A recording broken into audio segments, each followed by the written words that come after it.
Yes, hello, and welcome back to Mr. Francy Reads. I am, of course, Mr. Francy, and I'm truly honoured that you've once again chosen to join me today as we go through my September 2025 Wrap Part 2.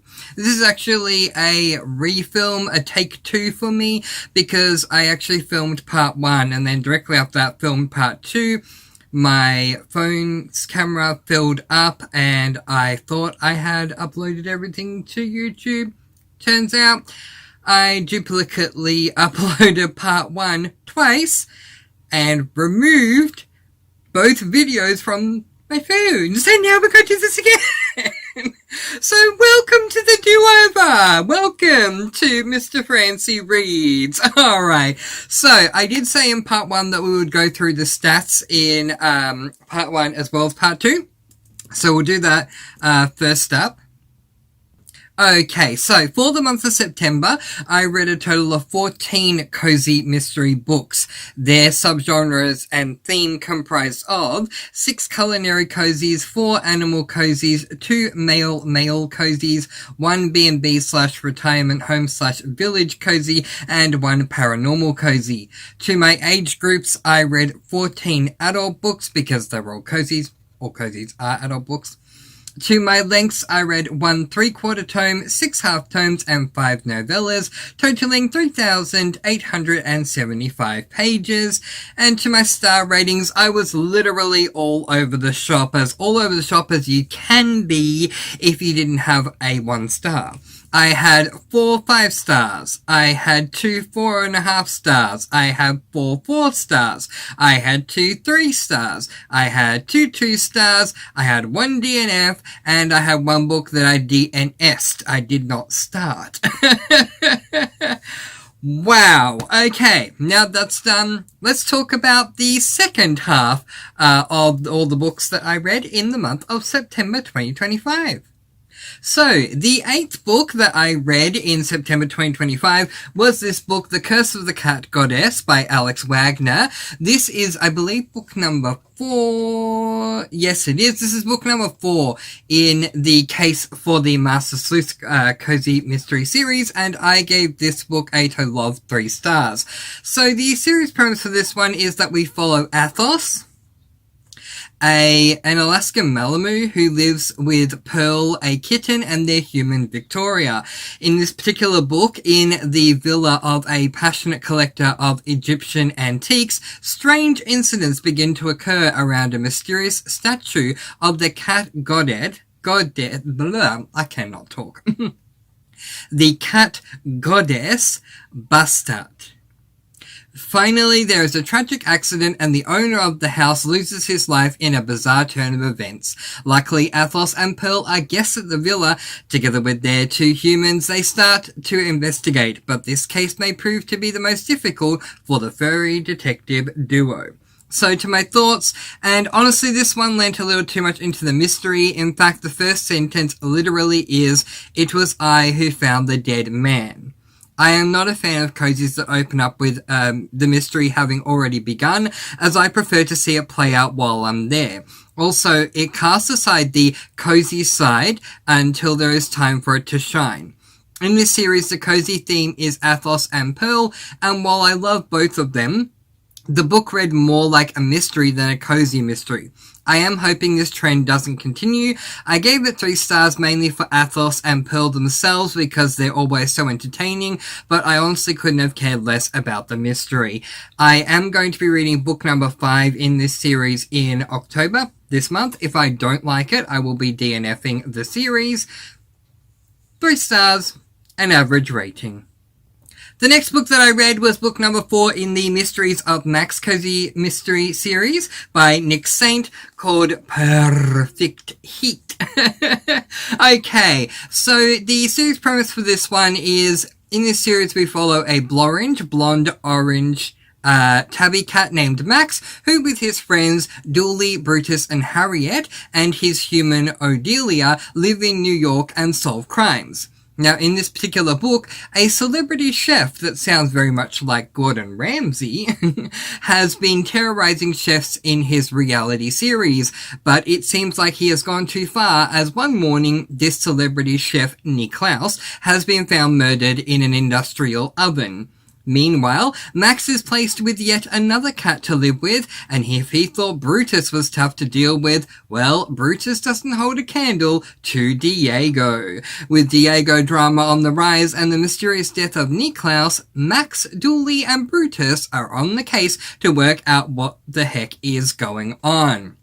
So, alright. My very first thought, when it comes to my thoughts for this book, is that I am incredibly sad to be up to date with the series on audiobook. There are currently 98 books out to physically read. 99 was just announced as being on the way, and yet only 4 audiobooks for this amazing series. I have, however, reached out to the incredibly talented narrator of the audiobook for this series, Joe Hempel, who has told me that there is every chance that there will be more books coming next year. The first, I think, the first 4, or if not, books 2, 3, and 4, either way, came out early in 2025, so it could be that we're following that trend. I do understand Joe Hempel is also busy with other works that he does. He seems to narrate a lot of horror works. This seems to be his only cozy mystery that he does, but Joe Hempel does it really, really, really well. So I would highly advise, if you're a fan of audiobooks, to give this one a go, because Joe does a great job. Anyway, I reached out to Joe. Joe told me that there is every chance that there are more books coming out at the beginning of next year. So I'm hoping for that, but until then, this is the end of the road for me. So yeah, I'm kind of in that sad space of, I want more.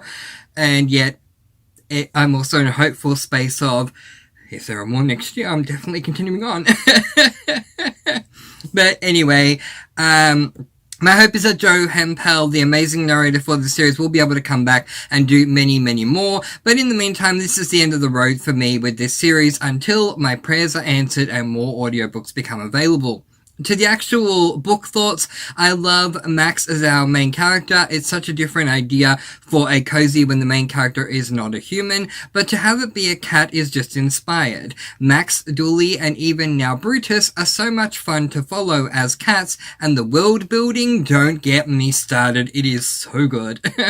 An absolute pleasure to read, and my fingers have never been more crossed in hoping for more audiobooks to come out in this amazing series, and once again, I gave this book an overwhelming 5 stars. The next book that I read helped me cross a letter off on my A to Z Cozy Mystery bingo board. In short, this is a bingo board I've created where every prompt is a letter of the English-speaking alphabet. Under each letter, I place a series title. In order to cross off that prompt, I need to read the first 2 books in that series. So we are looking at my M. M for Mary. M prompt for the... No. We are not. We are looking for my N prompt. N for Nelly, not M for Mary. N for Nelly prompt. And so I've now read book 2 in that series and can cross it off. I'm referring to the Shake Shop Cozy Mystery series by Dana Mentink. Book number 2 is A Sprinkle in Time. Beautiful cover. We have to admire that first and foremost. It is a really beautiful cover, as is book number 1. And I gave this book 3 stars. So the series premise for this one is that we follow Trinidad Jones, who runs a shake shop called Shimmy and Shake in Upper Sprocket in Oregon. Now, in this particular book, with her shake shop rebuilt, Trinidad is looking forward to the upcoming Alpen Fest and stirring up her business for her monster shakes. However, when her grandfather, the new town taxi driver, brings home a dead body in his trunk, Trinidad realizes she has to find the murderer to clear her grandfather's name. This is definitely a take 2 video. I apologize if I'm stumbling over words. To my thoughts, and honestly, Dana Mentink has come up with an amazing idea for a cozy theme. Trinidad's monster shakes, that is, shakes that have been dressed up to look so amazing with different topping ingredients, are an ingenious idea for a cozy theme. However, and it is a big however, two things really got to me with this book. The first was that it was way too long. One of the things I love about cozies is when an author knows it's time to wrap up the book. Therefore, mostly cozies don't get dragged out. This book, however, did. The sweet spot for me is around the 250 to 300 pages mark for a cozy mystery. This one, however, was 353 pages long, and I definitely felt the additional pages. But secondly, I would have totally forgiven the additional pages if more time was spent on the cozy theme. Instead, Dana Mentink opted to focus 80% of the book on the mystery, which was far too much for me. I'm being generous with my rating here purely because I love the cozy theme that much. I'm giving it 3 stars, and I won't be continuing on with the series. It's just not for me. I prefer my cozies to be cozy leaning, not mystery leaning. But I have enjoyed my time, and I don't regret picking up the series. And I've crossed off my M prompt. So there you go. The next book that I picked up was a new to me series and new to me author. I was really happy to finally read one of their works. This will be covering my, just looking up here at my A to Z bingo board, excuse me. This will be covering my O prompt for book number 1 in out of 2 for that one, and it is the A Charcuterie Shop Cozy Mystery Series by J.C. Eaton. Book number 1 is called Laid Out to Rest. You can see all the charcuterie items there. So, to the premise. In this book we follow Katie Aubrey, who runs a charcuterie shop in Cave Creek in Arizona with her co-workers Lily Ann and Matt. But after moving into her new home to be located closer to the store, 2 things come to light. The first is a seemingly unowned dog, a beagle, which she ends up naming Speed Bump. Okay, sure, not exactly what she had on her to-do list, take care of a dog that arrived from out of nowhere. But the other thing changed everything. The dead ghost of septuagenarian Edith Ellery, the former owner of the house, has appeared before her. Ooh. If the mere fact of seeing ghosts wasn't enough, how about one that demands she solve her murder? Katie has no time for this. However, if she wants to be ghost-free, she's going to have to solve the unsolved case prontito. So to my thoughts, and just to get it out of the way right off the bat, I have now read more than 100 cozy mysteries in a row, and I'm very much getting over trying to solve mysteries.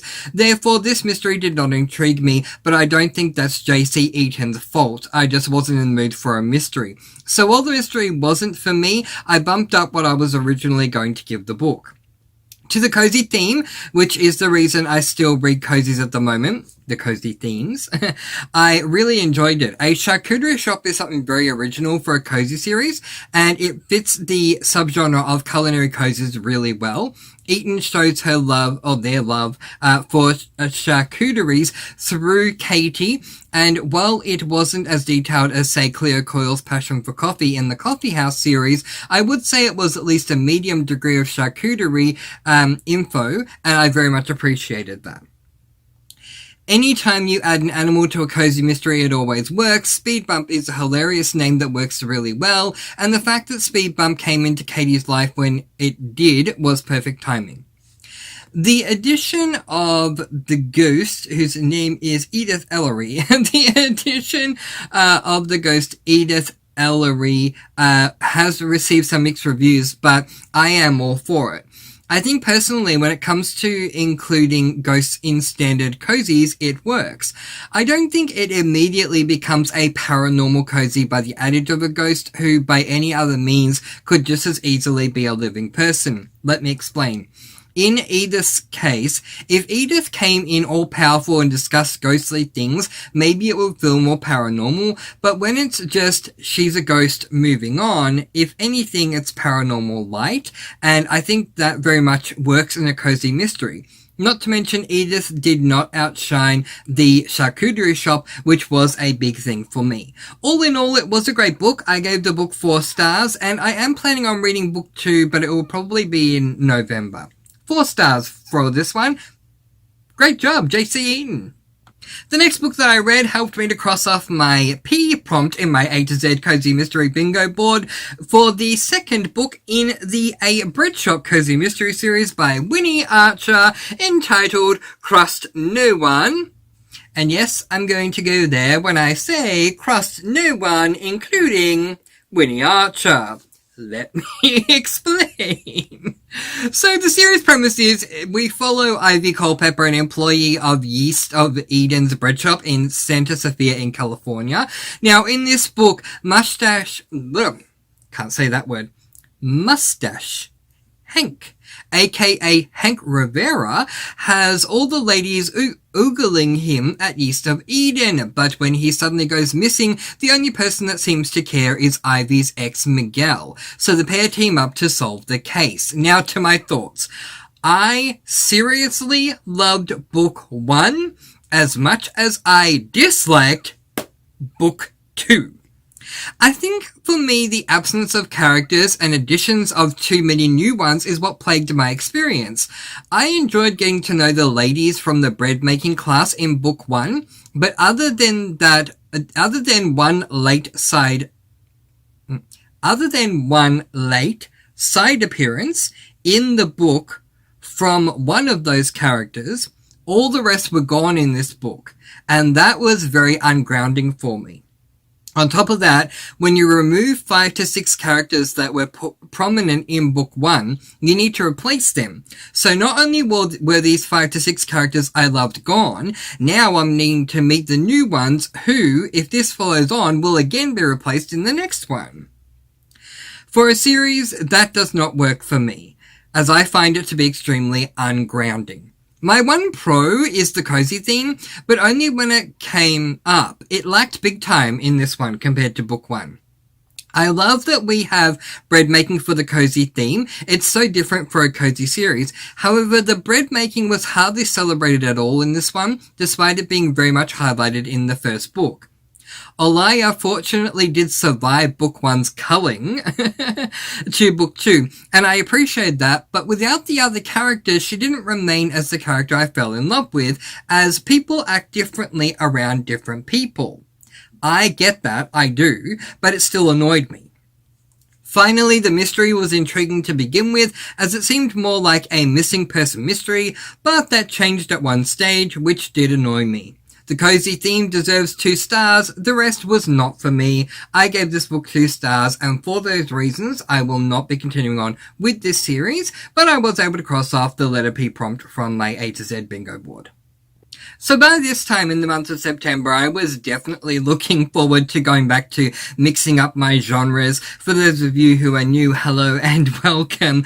I placed a cozy mystery embargo on myself, and ever since the beginning of February 2025, all I've read was cozy mysteries. And by this point, I had made an announcement that I was going to start remixing up my genres as of October, and I couldn't wait to do so. So I picked up my final cozy mystery for the month of September, and I was thankful that it was going to be the last cozy mystery that I was reading before picking up another genre.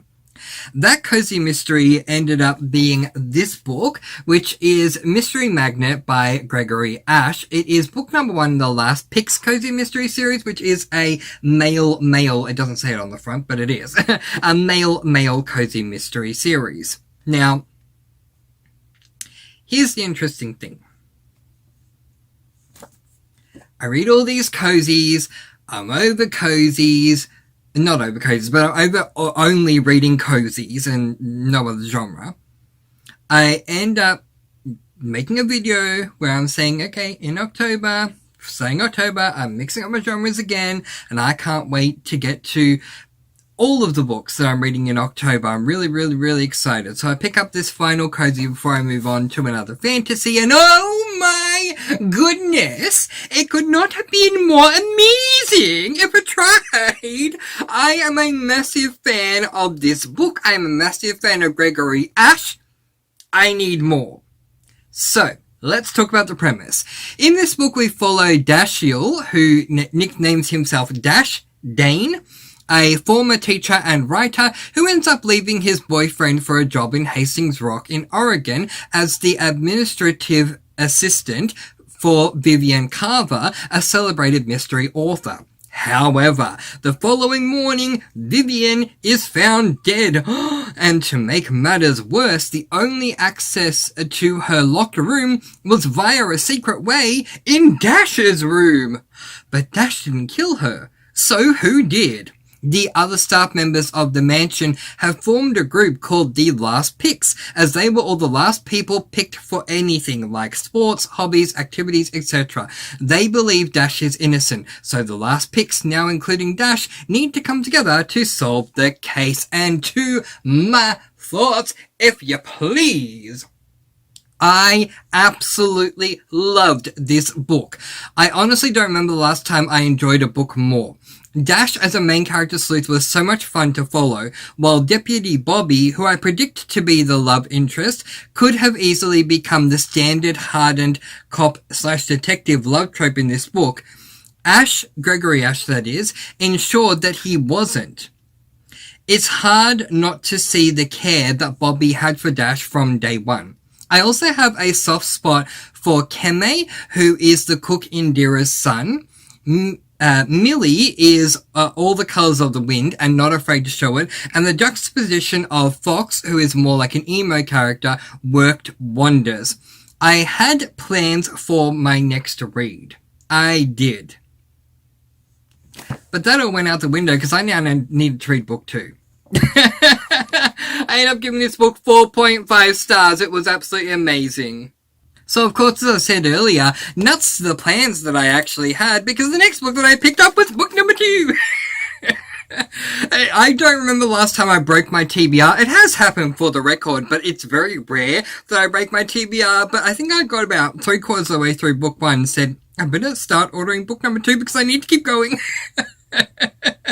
So once again, the series premise for this series is that we follow Dash Dane, a struggling author. Now, as of the beginning of book 2, he has now surprisingly inherited a mansion in Hastings Rock in Oregon, where he lives with his friends, the Last Picks, that comprises of Millie, the loud one, Indira, the mother hen, Keme, Indira's 17-year-old son, and Fox, an emo artist.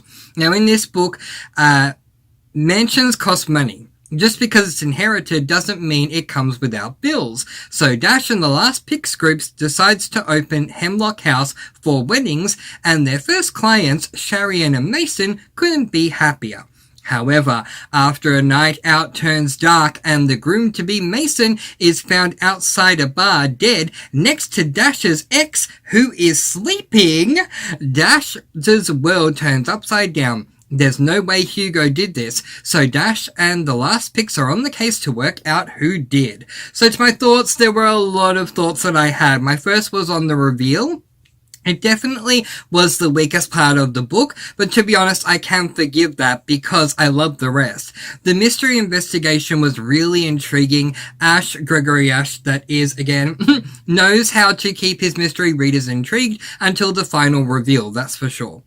The incredibly slow burn romance, it's tough to give my thoughts. The first 3/4 of the book was really amazing, and I am hard shipping Deputy Bobby and Dash. But then that ending happened that I can't talk about because it's a spoiler. But if you've read the book, you know. And it was the biggest punch to the gut ever. But when I have visceral reactions to books, all I can think afterwards is that shows how much the book and the characters mean to me, because if I didn't care, I wouldn't have this visceral a reaction. But it was a massive punch to the gut. The Last Picks groups, I love them all. Okay, Millie reminds me a lot of Geraldine from Zodiac Academy in the fact that she's needlessly loud. I mean, if you read Zodiac Academy, you know. Okay, if you know, you know. Geraldine is also needlessly loud. But I still love Millie. I don't think the same can be said for Geraldine. I wasn't a fan of Geraldine's, but, you know, I still like Millie, but she's needlessly loud. That said, I love all the other characters so much for different reasons. Fox is definitely the necessary grounding for Dash. Indira is definitely the mother that Dash's mother is not, and I mean that in the best way. But let's talk about Keme, who again is Indira's son.